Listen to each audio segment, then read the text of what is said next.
10,000 sundalo ng India i-deploy sa kanilang border laban sa China. India is mobilizing more troops, 10,000 of them. They were stationed on the western border of India, presumably to guard against the threat from India has deployed 50,000 troops to its border with China. The military build-up has sparked concerns of a fresh conflict in the Himalayas after 12 months of high tension. Sa ulat mga kapatid na mula sa The Economic Times, magdi-deploy umano ang India ng karagdagang 10,000 mga sundalo upang palakasin ang kanilang puwersa na nagbabantay sa pinagtatalunang border nito sa China. Base sa report, ang mga sundalong ito ay dati nang nakatalaga sa kanlurang border ng bansa, kung saan inilipat ngayon ang mga ito sa border na pilit namang inaagaw ng China. Ang pinag-aagawang border na ito kapatid ay mayroon ng nakadeploy na 9,000 mga sundalong Indian, kung kaya't ang pagdating ng 10,000 tropa ay karagdagang puwersa na lamang. Sa mga hindi po nakakaalam kung ano itong border na pinagtatalunan ng China at India, ito po ang border na nagmumula sa Ladakh na bahagi ng Kashmir sa hilagang kanluran hanggang sa Arunachal Pradesh sa hilagang silangan ng India. Ang India at China ay matagal nang parehong mayroong claim sa malawak na bahagi ng teritoryo sa kahabaan ng kanilang hindi malinaw na border. Tinatawag itong Line of Actual Control o LAC na tumatakbo ng higit sa 3,500 kilometers mula ito sa Ladakh sa hilagang kanluran hanggang sa Arunachal Pradesh sa hilagang silangan.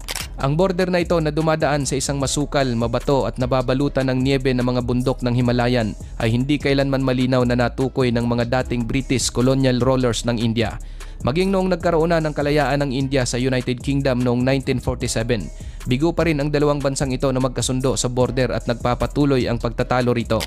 Noong 1962, tumitindi pa ang pagtatalo ng India at China. Katunayan, humantong pa nga ito sa isang madugong digmaan. Brutally, peace-loving India has been awakened to the facts of communist New Delhi, the Chinese embassy, and by way of change, the staff inside were under siege.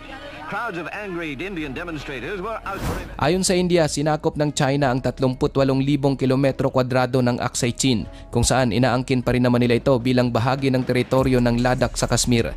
Ngunit talagang iginigiit naman ng China na ang lugar ay matagal ng bahagi ng sinaunang Chinese Empire. Maliban sa Aksai Chin, kiniklaim naman ng China na sinasakop ng India ang Arunachal Pradesh. Ito naman ay isang teritoryo na mayroong humigit kumulang 90,000 square kilometers. Makikita ito sa hilagang silangan ng India. Base sa China, bahagi umano ito ng katimugang Tibet. Ngunit iginigiit ng India na siyang kumukontrol ngayon sa Arunachal Pradesh na bahagi ito ng kanilang bansa. Noong 2023, naglabas ang China ng isang pahayag na ginagawa na umano nilang standard ang mga pangalan ng 11 lugar sa Arunachal Pradesh na tinatawag nilang Zangnan. Ngunit ayon sa India, hindi nila kikilalanin ang pang-aangkin ng mga Chino at iginigiit na ang Arunachal Pradesh ay palaging magiging mahalagang bahagi ng India. Naglathala rin ang China ng 2023 edition ng kanilang standard umano na mapa, kung saan makikita rito na ang Aksai Chin na sakop ng Kashmir at ang Arunachal Pradesh ay talagang nabibilang sa teritoryo ng mga Chino.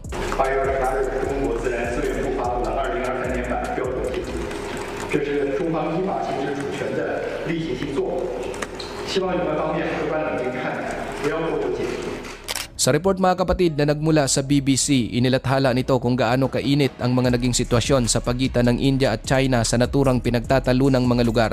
Ayon sa datos noong June 2020, nagkaroon ng madugong engkwentro ang tropa ng magkabilang panig. Tinawag itong Galwan Valley Battle. Walang baril sa engkwentrong ito, hand-to-hand combat at stick fighting ang nangyari. Ngunit sa bandang huli, ang sagupaan ay pumaslang ng 20 Indiano at 4 na mga sundalong Chino. Now let's talk about the Indian Army, which is saying 20 of its soldiers have been killed by Chinese troops in the disputed Kashmir region. This is the first deadly clash on this border in 45 years. India says at least 20 of its soldiers were killed in a clash with Chinese forces, raising... Noong January 2021, isa pang face-off ang naganap malapit sa estado ng Sikkim ng India sa pagitan ng Bhutan at Nepal. Ang sagupaan ay nag-iwan ng injury sa ilang mga tropa ng magkabilang panig. Noong September 2021, inakusahan ng China ang India ng pagpapaputok ng baril sa mga tropa nito at inakusahan din ng India ang China ng pagpapaputok sa hangin. Noong namang December 2022, muling nagkasagupa ang mga tropa kung saan ang ilan sa kanila ay nagtamo ng mga minor injuries. Nangyari naman ito malapit sa sektor ng Tawang ng estado ng Arunachal Pradesh, ang silangang dulo ng India. Ang dalawang bansa mga kapatid ay nakikipagkompetensya din sa pagtatayo ng mga infrastruktura sa kahabaan ng border. Ang pagtatayo ng India noon ng isang bagong kalsada patungo sa isang high-altitude airbase ay nakikita bilang isa sa mga pangunahing nag-trigger kung bakit naganap ang isang madugong sagupaan noong 2020 laban sa mga tropang Chino.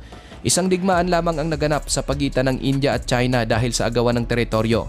Ngunit ang tensyon ng dalawang bansa ay patuloy na umiinit. Pareho silang nagtataglay ng nuklear na mga armas kung kaya't ang paglala ng mga sigalot ay nakakatakot kung mauwi sa isang nuclear war. Ngayon mga kapatid, gaano ba kaimportante sa China ang Aksai Chin at Arunachal Pradesh? Bakit gano'n na lang ang kanilang pagnanasa sa mga lugar na ito?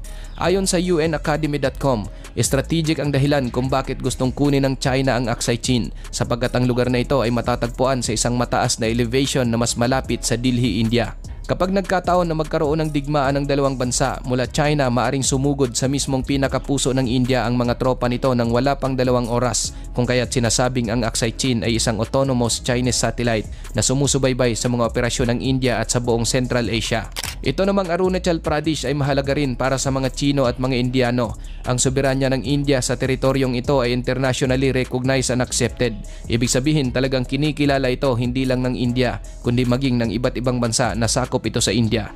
Ang lugar na ito kapatid ay nagsisilbing parang protective shield sa hilagang silangan ng India. Gusto itong kunin ng China para sa mga taktikal na dahilan sapagkat ito ay nagbibigay ng isang strategic entry sa hilagang silangang rehiyon ng India.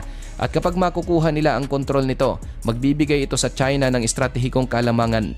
Ang Arunachal Pradesh ang pinakamalapit naman na lokasyon para sa India upang i-target ang China gamit ang mga missile.